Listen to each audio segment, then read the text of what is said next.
Brilliance Audio presents The Nidderdale Murders by J.R. Ellis, performed by Michael Page. Crutching Close Lace, Yarnsthwaite Barn, Hawkswick Clowder, Pike's Door Barn.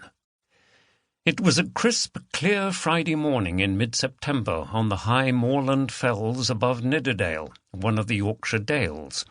Early mist had cleared and the sky was blue.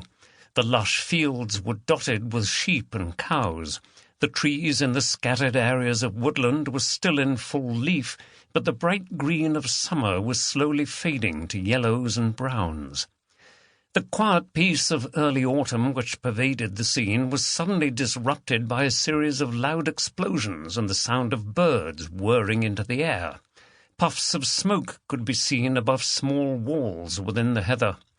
The strange mechanical cry of the red grouse, which seemed to call a panicky "Go back, go back, go back, go back, go back, go back," as if in warning, could be heard among the heather.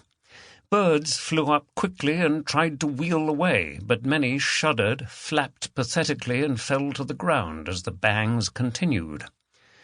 At one of the butts, 4 shooters were steadily blasting away at the birds that had been driven up by men who could be seen beating in the heather. Some distance away on each side were 2 more butts, from which yet more shotguns were being fired and birds cut down. The fellside resembled a battlefield. The 4 men were all dressed in expensive weatherproof jackets, brown corduroy trousers, green wellies and flat caps. One of the group, Alexander Fraser, Sandy to his friends, broke his shotgun to reload.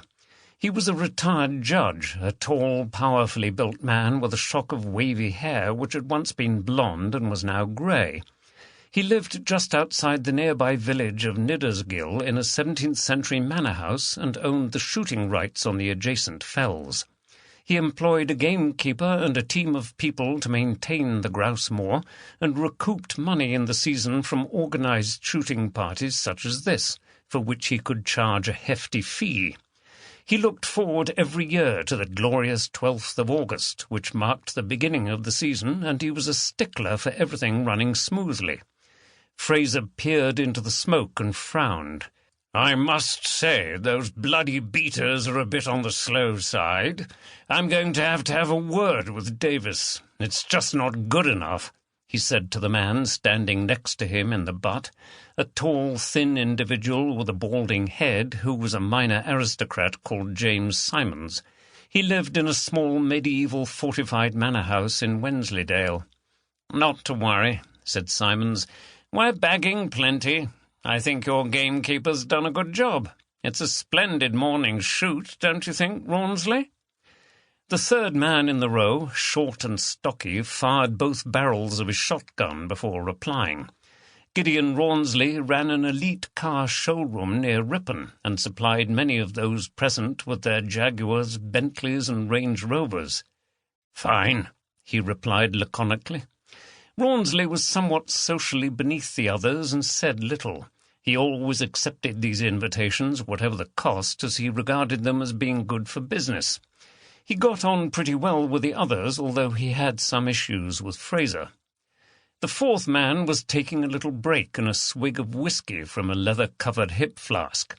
Henry Saunders wore rimless glasses and seemed to have a perpetual supercilious grin on his smooth face. He was a wealthy banker from London who had known Sandy for many years during the latter's time in the capital. They had been at school together. "It's all good, Sandy," Saunders said. "I'm thoroughly enjoying myself. It's so relaxing to be up here and so invigorating to have a gun in your hand." He looked around. "It's what these moors are for, isn't it? There wouldn't be much point coming up here otherwise, would there? It's a bit of a wasteland." He laughed. "Wait a minute," said Fraser. "What the hell's going on over there?" He pointed to where the beaters were slowly progressing through the heather. There appeared to be some kind of scuffle, and voices were being raised. "I hope it's not one of those bloody saboteurs again.